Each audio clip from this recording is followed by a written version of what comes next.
Welcome to Penrose Learning, where we make understanding easy. You start inside Forza Horizon 4, immediately open the pause menu, and go to Settings. Once there, choose Audio. That's where the music controls live. You want the background music or music volume slider. Move directly to it. Use the left stick or mouse to highlight the control, then press Confirm.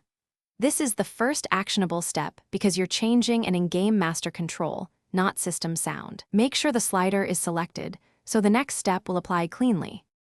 Once the music slider is selected, pull it all the way to 0. That mutes the background music while keeping engine and UI audio intact. You press O or X to confirm.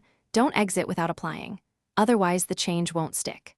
After you apply, leave the menu and immediately drive a short distance or open another menu to confirm music is gone. If you still hear tracks, return and double-check you adjusted the background music specifically, not master volume or radio.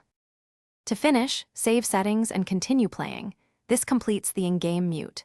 If music returns after a restart, reopen audio and confirm the slider stayed at 0, then save again.